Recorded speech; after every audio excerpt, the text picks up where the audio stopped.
Assalamualaikum warahmatullahi wabarakatuh. Selamat pagi pendengar.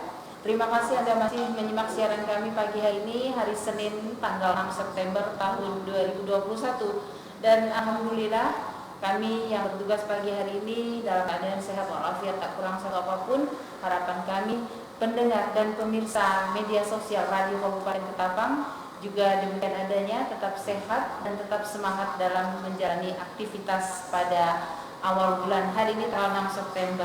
Baik pendengar, pagi hari ini kami kedatangan narasumber spesial istimewa. Beliau adalah Bapak Abdul Ain. Assalamualaikum Pak Abdul Ain. Waalaikumsalam Mbak Dewi. Ya, sehat Bapak ya? Alhamdulillah Mbak. Alhamdulillah.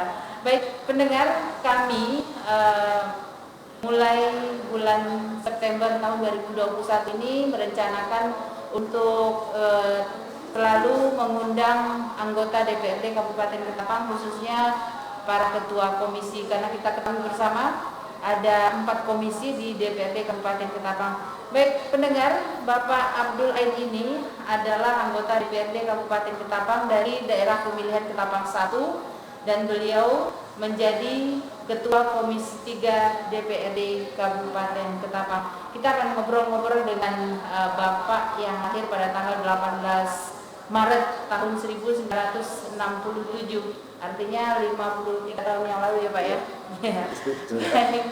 Baik pendengar, kita langsung saja untuk mendengarkan cerita-cerita beliau terkait dengan tugas beliau selaku Ketua Komisi DPRD khususnya di Komisi 3. Silakan Pak Abdul Ain, gimana nih? Terima kasih Mbak. Iya. Alhamdulillah. Sebelumnya saya ucapkan kepada pemirsa Assalamualaikum warahmatullahi wabarakatuh. Alhamdulillah. Alhamdulillah Rabbil Alamin. Wassalatu wassalamu ala ashrafil anbiya'i wal mursalin Sayyidina wa maulana Muhammad Nabi wa ala alihi wa sahbihi ajma'in. Puji dan syukur kehadirat Allah Subhanahu wa taala, Mbak, yang mana pagi hari ini kita dapat bertemu dalam wawancara kita di pagi ini. Tentunya masalah seputar kinerja dan tugas pokok fungsi anggota DPRD itu sendiri. Sebelumnya saya memperkenalkan diri saya, Abdul Ain dari fraksi Gerindra selaku Ketua Komisi. Selanjutnya Bapak Suryanto ARSH selaku Wakil Ketua Komisi dari fraksi PAN. Ketiga, Sekretaris Ibu Tini Sarjana Ekonomi dari fraksi Hanura. Selanjutnya anggota Bapak Antoni Salim dari PDI Perjuangan, Bapak Haji Abdul Sani dari Partai Persatuan Pembangunan, Ibu Mia Gayatri dari fraksi Golongan Karya, dan terakhir Bapak Supanda dari fraksi Nasdem. Ada 6 ya Pak ya? 7 ya Pak, 7 dengan Bapak. Keseluruhan 7 ya. dengan kita. Ya. Adapun tugas pokok dan fungsi Komisi 3 itu, ruang lingkup tugas Komisi 3 membidangi keuangan Ibu. Keuangan, kebetulan tugas pokok dan fungsi anggota DPRD itu kan membuat undang-undang, terutama perda. Iya. Hak penganggaran. Hak penganggaran itu bekerja sama dengan eksekutif, Atau legislatif, pemerintah, pemerintah, itu kan termasuk unsur pemerintah ke pemerintahan. Bupati dan anggota DPRD membuat rancangan undang-undang itu. Kedua, untuk APBD, hak penganggaran. Ketiga yang tidak kalah fungsinya ini yaitu fungsi pengawasan Ibu. Ya, fungsi pengawasan. Yang mana kami Komisi 3 ini bersinergi, bekerja sama dalam hal ini dengan BPKAD, itu mengenai pengawasan tentang pengelolaan keuangan daerah dan hasil daerah. Yang kedua mengenai tentang perpajakan. Perpajakan mitra kami adalah Badan Pendapatan Daerah, itu yang kedua. Yang ketiga perbankan. Perbankan mitra kami, terutama Bank Kalbar, setelah itu bank-bank yang ada di Kabupaten Ketapang, itu mitra kerja kami. Yang keempat, ini perusahaan-perusahaan daerah, PDAM, Ketapang Mandiri, terus yang baru terbentuk ini. Iya, benar itu. Setelah itu perusahaan patungan. Barangkali pemerintah daerah ada bekerja sama dengan pihak-pihak luar tentang patungan. Setelah itu di bidang dunia usaha dan penanaman modal. Di sini kami dengan Dinas Perindak dan perizinan ini terpadu. Dinas terpadu. Yang tidak kalah pentingnya terakhir itu pengawasan pemegang kas daerah dan perusahaan daerah. Disinilah tugas pokok dan fungsi kami selaku anggota DPRD. Tentunya kami harus bisa bersinergi dengan dinas-dinas terkait untuk kepentingan pembangunan Kabupaten Ketapang secara khusus dan umumnya. Untuk meningkatkan, terutama kita berbicara keuangan daerah dan aset daerah. Bagaimana pengelolaan keuangan daerah Kabupaten Ketapang ini supaya bisa berjalan dengan lancar roda pemerintahannya, supaya segala sesuatu yang berkenaan dengan pembayaran-pembayaran segala bidang, terutama tentunya tidak menutup hal-hal seperti pengelolaan aset-aset daerah. Tentunya kita tahu semua kan, pemerintah daerah Kabupaten Ketapang ini aset daerahnya lumayan. Tetapi alhamdulillah Badan Keuangan Daerah Kabupaten Ketapang ini sudah bekerja dengan maksimal. Kenapa saya katakan sudah bekerja dengan maksimal, terutama khusus aset-aset daerah ini? Hampir 80% aset-aset daerah ini telah disertifikatkan. Kalau dulu itu kan Mbak, sekolahan ini tahu-tahu ada yang menggugat, kantor ini tahu-tahu ada yang mengklaim bahwa tanah mereka. Itu tadi. Tapi setelah kami berkoordinasi dan sering dengar pendapat, itu dalam hal ini itulah saya bilang tadi, alhamdulillah semuanya sudah bisa dikoordinasikan dengan baik, terutama aset-aset daerah. Tinggal tugas kita ke depan, baik Komisi 3 dan pengelola aset daerah, bagaimana memelihara aset-aset ini supaya bisa terjaga dengan baik dan memanfaatkan ya pastinya Pak. Tentunya, saya bilang ini contoh-contoh seperti Gedung Pancasila.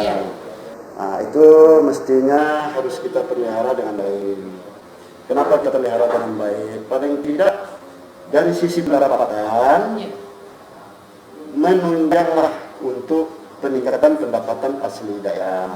Kalau gedung itu tertata dengan baik, mungkin bisa meningkatkan nilai sewa. Kalau gedung itu bagus, kan orang nyawanya tentu senang. Itu bisa meningkatkan PAD kita. Semakin banyak juga yang menyewa ya Pak ya. Tentunya gitu kan, fasilitas tersebut kan banyak digunakan terutama untuk resepsi, pertemuan dan lain sebagainya. Itu. Kemudian harga sewanya juga sangat-sangat murah dan terjangkau. Cuman itulah saya bilang, saya lihat-lihat gedung itu sepertinya bukan tidak terawat ya, kurang terawat. Makanya saya dalam hal ini sekedar saran pendapat kami dari Komisi 3 itu tadi. Mudah-mudahan anggarannya memadai, kita bisa tingkatkan itu dari sisi pendapatan, dan hal-hal lain mengenai aset-aset daerah itu semuanya dapat kita kelola dengan baik. Itu mengenai aset daerah dan pengelolaan keuangan. Kedua, kita mengulas tentang pendapatan daerah, PAD. Kenapa kami anggota DPRD itu sering di dalam kata akhir fraksi ataupun pandangan umum, kami sering meminta kepada pihak Bapenda supaya PAD itu harus ditingkatkan. Nah, jadi kalau boleh saya sedikit gambarkan, Kabupaten Ketapang ini daerahnya luas loh Pak. Luas.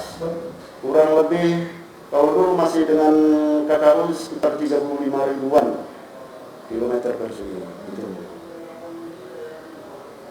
Otomatis perkembangan perekonomian Kabupaten Ketapang di antara kabupaten-kabupaten yang lain itu cukup unggul. Karena Kabupaten Ketapang itu punya potensi. Dari sisi apa? Dari sisi pertambangan. Itu sumber daya alamnya sangat melimpah. Nah, dari sisi apa lagi? Dari sisi perkebunan, dari sisi kelautan.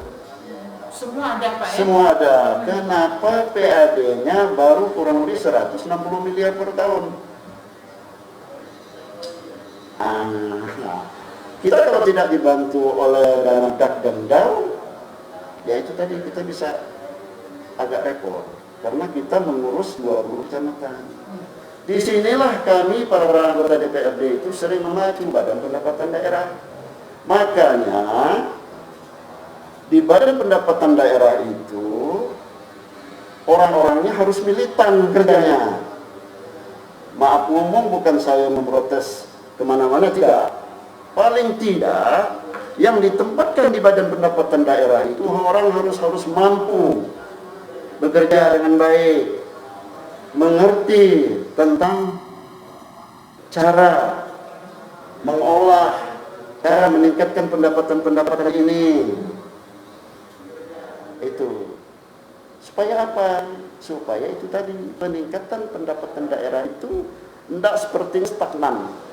Itu terus Dari tahun paling-paling penambahan berapa persen. Dan dari APBD keseluruhannya masih jauh presentasenya. Itu Mbak. Kenapa saya sering menggedor pihak eksekutif itu, yang saya gedor itu tadi, tolong tingkatkan pendapatan, Oke, mungkin teman-teman dari Bapenda ataupun dari eksekutif mengatakan, Pak, pendapatan kita tidak bisa terkejar dikarenakan karena adanya COVID. Oke, paham. Akan tetapi ada sektor-sektor lain yang tidak terpengaruh dengan COVID. Salah satunya sarang burung walet. Apa pengaruh dengan COVID? Nah, ini kan sarang burung. Ini salah satu contoh. Nah, itu potensi sarang burung walet itu masih bisa kita tingkatkan, Mbak. Akan tetapi itu tadi, sejauh ini Bapenda ini kurang jeli mencari celah-celah. Saya tidak menyalahkan, Mbak. Ini mitra kerja saya. Kalau Bapenda ini mandat yang malu saya selaku mitra kerja komisinya. Komisi 3 ini berat loh Mbak. Komisi 3 ini bagaimana cara memacu mencari uang, mendapatkan uang yang legal, yang baik, yang benar untuk membangun Ketapang ini lebih baik. Itu jangan dipikir Komisi 3 ini begitu. Iya. Ini kepentingan bersama loh Mbak. Nah, makanya saya sering ribut kalau ada yang dinamakan yang sifatnya legal-legal termasuk peti itu. Kenapa? Itu tidak ada serupiah pun pemasukan untuk daerah maupun negara. Yang ilegal-ilegal. Yang sifatnya ilegal-ilegal ini. Di satu sisi daerah kita hancur. Efeknya terhadap lingkungan. Nah, ini kenapa saya agak sedikit keras. Kenapa itu? Itu di bidang pendapatan. Kedua, di bidang pendapatan ini pemanfaatan air di bawah tanah. Itu banyak.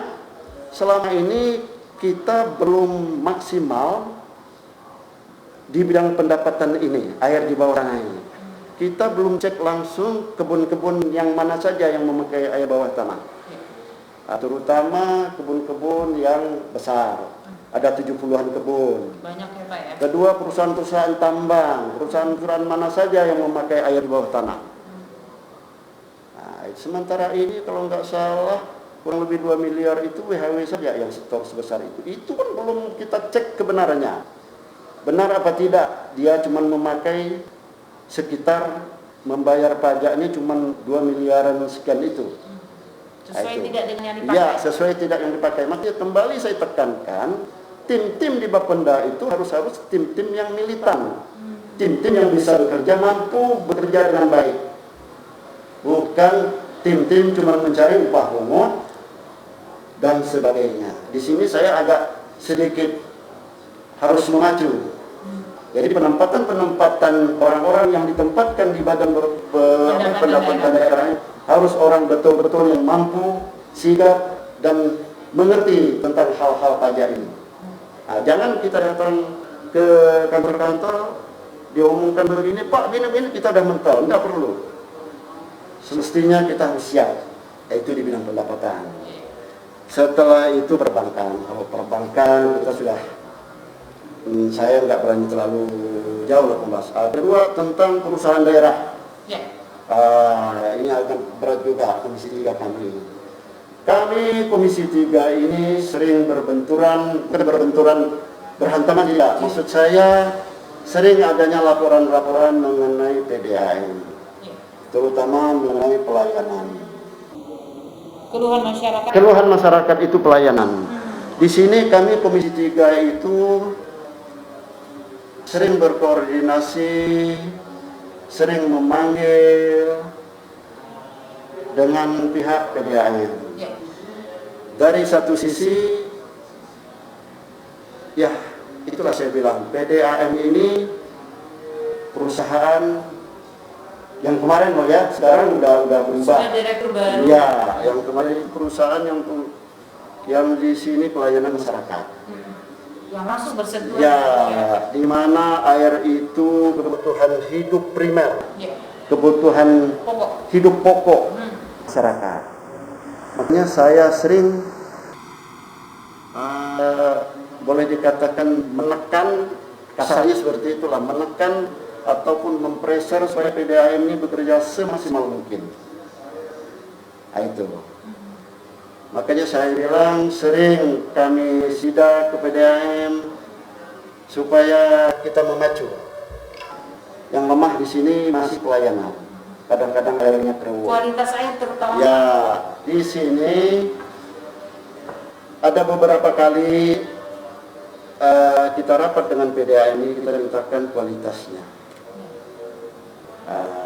Ya, jadi inilah PDAM ini ada dilema, bukan dilema itu karena ketidakmampuan, tidak, tapi dilemanya di PDAM ini boleh dikatakan pipa-pipanya itu pipa-pipa yang sudah lama, yang harusnya sudah pensiun. jaringan-jaringan itu yang jaringan lama.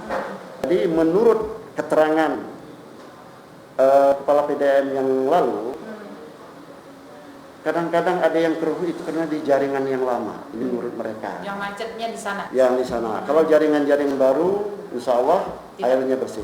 Itu cerita PDAM. Makanya itu tadi, insya Allah kita selalu pembenahan dan pembenahan selalu kita pacu mereka.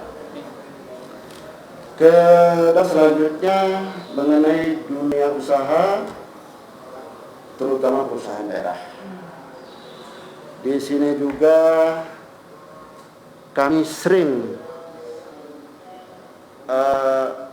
menekan perusahaan-perusahaan daerah ini supaya bekerja dengan maksimal dan lebih baik.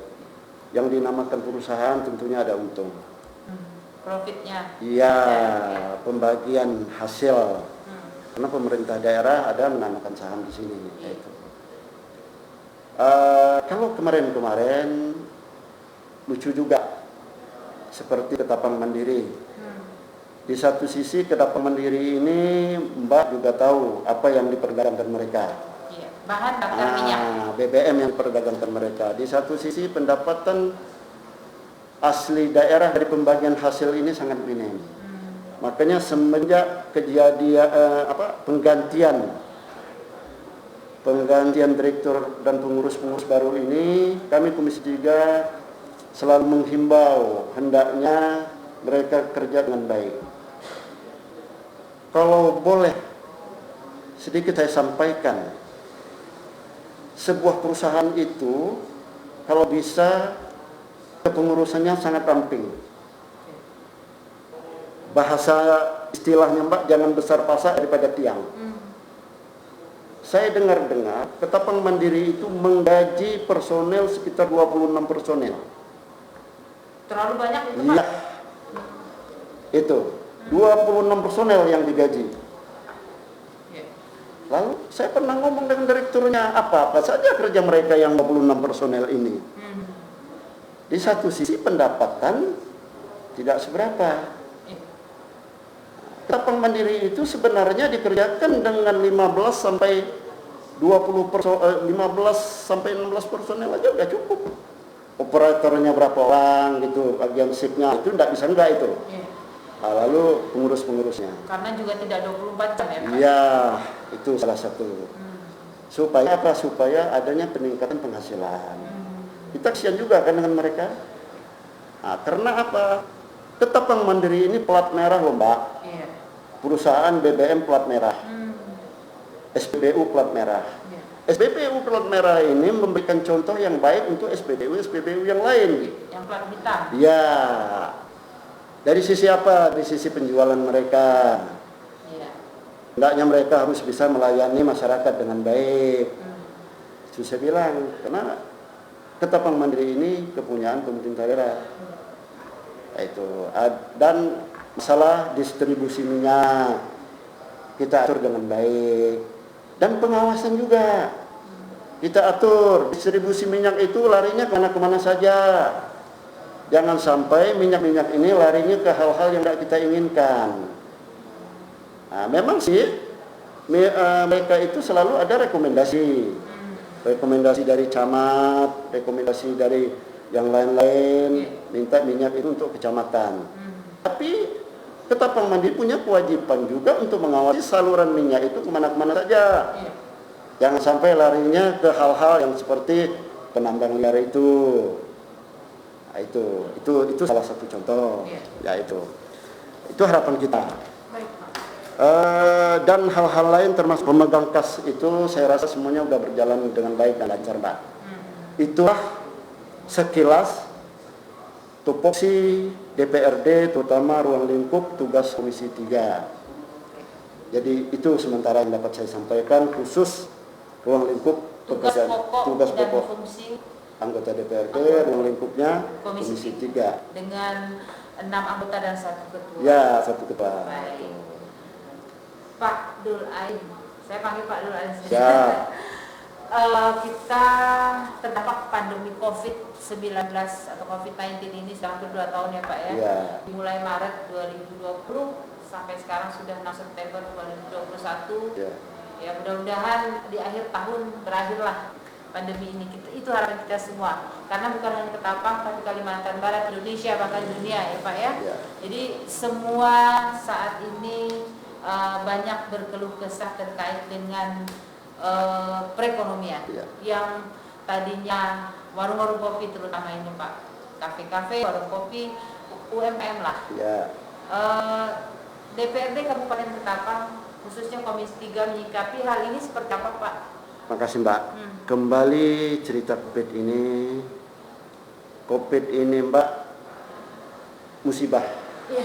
Pandemi itu kan musibah yang tidak bisa kita tolak Pak ya. Itu semuanya datang dari Yang Kuasa. Iya. Hal-hal ini dari satu sisi kita selaku manusia yang pertama tentunya harus banyak berdoa. Kedua, selaku manusia tentunya punya kebutuhan hidup masing-masing. Tinggal kita bagaimana menyikapi, terutama yang perlu kita jaga dulu di lingkungan keluarga kita. Himbauan saya untuk masyarakat itu ya kita tentu menjaga di lingkungan keluarga. Kita tentunya harus cara hidup kita harus sehat. Cerita mencuci tangan, masker dan sebagainya. Akan tetapi Mbak, ada juga sebagian masyarakat yang pandemi ini seolah-olah menjerat mereka berusaha, menjerat mereka tidak bisa mencari rezeki, mematikan usaha. Ya, mematikan usaha mereka. Salah satunya pengusaha-pengusaha UMKM. sebagian besar yang jualan-jualan makanan. Makanan minuman. Ya, yang imbasnya kemarin itu lebih besar, terutama warung-warung kopi. Kita di Kabupaten Ketapang ini, Mbak, warung-warung kopi atau kafe-kafe ini sangat menjamur. Itulah yang membuat perekonomian Ketapang itu kemarin-kemarinnya sebelum pandemi ini, perekonomian Ketapang itu tumbuh dengan pesat itu Mbak. Terutama di situ. Ya, karena perekonomian kita itu semuanya bisa berjalan dengan baik. Usaha-usaha anak-anak muda, kafe, apa segala. Tapi dengan adanya pandemi itu boleh dikatakan 80% mereka susah. Makanya sampai mereka kemarin ada minta dengar pendapat ke DPRD. Di sinilah selaku pemerintah daerah. Dari satu sisi pemerintah daerah harus menegakkan aturan-aturan. Karena pandemi ini tentunya aturan-aturan itu sudah diatur dari pusat. Dari satu sisi kami juga mau memikirkan hak hidup orang banyak.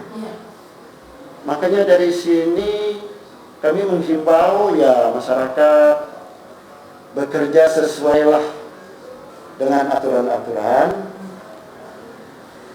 Bagaimana kita bisa bekerja dengan baik, mencari rezeki dengan baik. Begitu juga pemerintah daerahnya, hendaknya penertiban ya kita sesuaikan dengan situasi dan kondisi.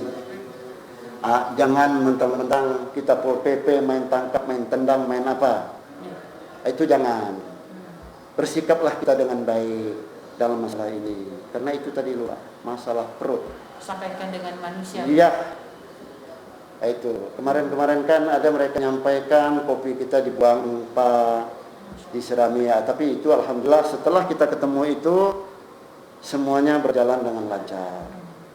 Ya apapun alasannya Pol PP juga bertugas mengamankan demi ketertiban. Itu tidak kita salahkan, tapi hendaknya mereka bertugaslah dengan baik, dengan bijak.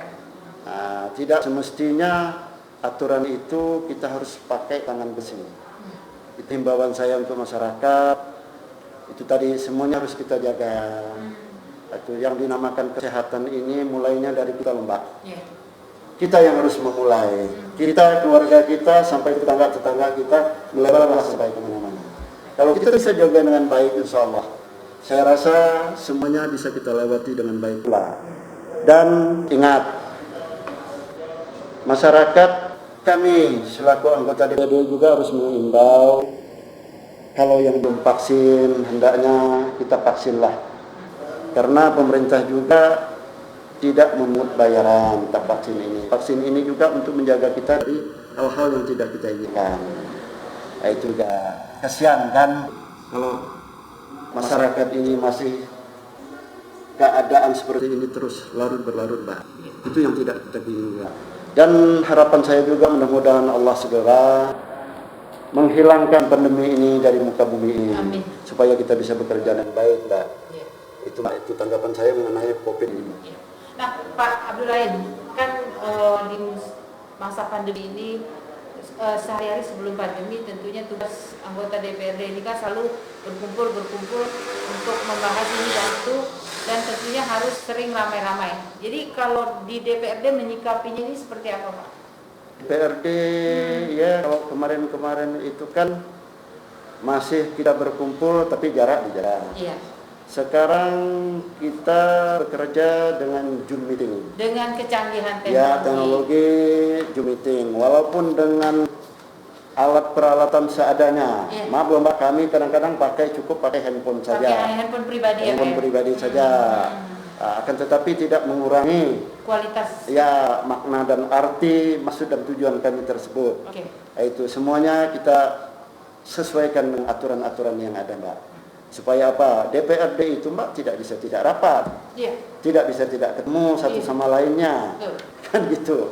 Lalu dengan pandemi ini kalau kami tidak rapat, tidak pertemuan, tidak dengar pendapat, ya kami nggak bisa melayani masyarakat. Tugas pokok dan fungsinya tidak karena dijalankan. Yang dinamakan menyerap aspirasi masyarakat itu di mana dan kapanpun Tidak mesti di kantor. Iya, di warung Nah, kopi di juga warung bisa kopi Pak pun ya? saya bisa menyerap, Iya. kawan-kawan lain juga bisa menyerap. Nah, gitu Mbak. Jadi kami DPRD ini bekerja dengan tidak ada waktu. Ya kami atur waktu, pertemuan-pertemuan saja, rapat-rapat saja. Tetapi dalam hal kami menyampaikan aspirasi, Iya. tentunya kami tidak punya waktu. Bahkan 24 yang jam ya, kami Pak. tidak punya waktu khusus, Ya. tapi kami harus semua Ada waktu. waktu terus. Nah itu. Iya. Malam pun kadang-kadang saudara-saudara kita yang dari kecamatan ke rumah kita terima. Iya. Dengan ya yang penting kepentingannya untuk Apa orang dulu? ramai. Iya. Gitu Mbak. Pendengar, perlu kita ketahui bersama, beliau ini Bapak Abdul Ain, atau kami akrabnya memanggil beliau ini dulu Bang Dul ya. Sekarang saya tidak berani memanggil beliau Bang Dul. Beliau ini dulu ketika remaja kan menjadi anggota Angkasa Remaja. Dulu Angkasa Remaja itu adalah kelompok pendengar siaran radio. Dulu namanya RDK, kemudian RPDK ya Pak ya. Nah, waktu zaman-zamannya Pak Abdul Ain ini remaja namanya RPDK ya Pak ya. Kadang-kadang yang saya tahu dari Bapak Nur Aidin seminggu sekali ngumpul setiap hari Minggu sore di sini ramai-ramai. Kadang-kadang ada yang bawa gitar langsung siaran dan lain sebagainya. Tadi dan sampai kemarin-kemarin sebelum beliau ini, kalau saya tidak salah Bapak sudah dua kali nih ya duduk di anggota DPRD ya, Pak ya. Pertama tahun berapa Pak?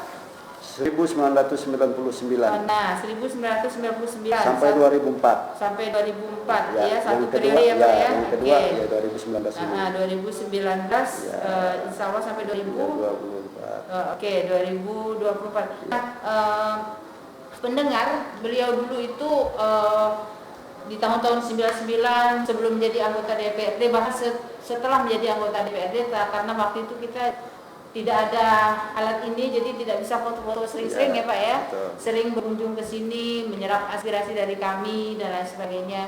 Kemudian setelah itu karena kesibukan beliau yang cukup padat, dan akhirnya tadi pagi ketika sebelum kami siaran ini, beliau melihat-lihat dari ujung sana sampai ke ujung sini situasi dan kondisi ruang studio radio Kabupaten Ketapang, radio plat merah juga Bapak. Ya. Ya. Bagaimana pendapat Bapak setelah menyaksikan? Pada kesempatan ini pula saya sedikit prihatin juga pada kesempatan ini. Radio RPDK ya, zaman dulunya waktu saya masih jadi penyiar RPDK ini namanya RPDK, Radio Pemerintah Kabupaten Ketapang. Kenapa saya tekankan lagi radio pemerintah Kabupaten Ketapang? Radio RPDK ini dulunya Mbak, kami pernah menerima surat dari Australia. Nah, kenapa dulu radio ini masih SW. Itu jangkauannya sampai ke Australia. Aset pemerintah daerah yang paling dapat diandalkan. Dulu di RPDK ini sering kita setiap malam Senin itu penyuluhan pertanian, malam Selasa penyuluhan tentang kesehatan dan penyuluhan-penyuluhan. Makanya saya sering bilang sama kawan-kawan, kenapa radio pemerintah daerah ini tidak kita manfaatkan untuk corong pemerintah, untuk menyampaikan sesuatu mengenai pembangunan kepada masyarakat. Iya. Jadi itu sering saya menyoroti tentang keberadaan radio RPDK ini. RKK sekarang, tapi saya masih menyebutnya RPDK. Tidak masalah. Untuk penekanan bahwa ini radio pemerintah daerah Kabupaten Ketapang. Tapi saya sangat miris setelah tadi saya lihat ruang studionya bocor. Ruang rekamannya bocor. Ruang studionya seperti ruang studio tahun 90-an kemarin. 80-an bahkan. Kan tadi saya udah ngomong sama Mbak, ini radio enggak pernah minta dianggarkan ke saya bilang di Pemda. Nah, minta. Jelaskan. Panggil atau dibawa bapak-bapak itu lihat RSPD ini. RPDK ini seperti apa? Bapak-bapak itu Mbak, kadang-kadang terlupakan. RPDK ini terlupakan. Bukan melupakan ya Pak? Bukan melupakan, terlupakan. Bangunannya Mbak lihat sendiri, belum ada rehapan-rehapan.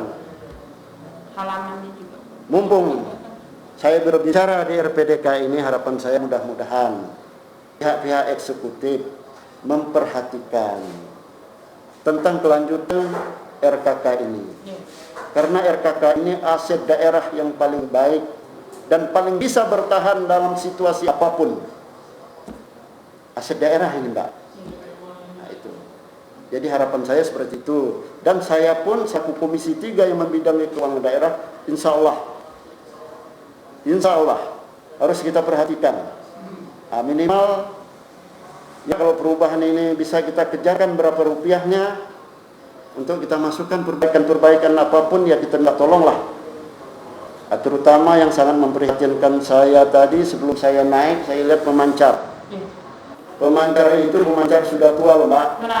Menara itu. Nah, kalau terjadi apa-apa itu sangat membahayakan. Hendaknya kawan-kawan di Kominfo ya berkonsultasilah dengan kawan-kawan di bagian keuangan, minta dibantu untuk penganggaran agar antena itu segera diturunkan. Itu bisa membahayakan untuk nyawa manusia.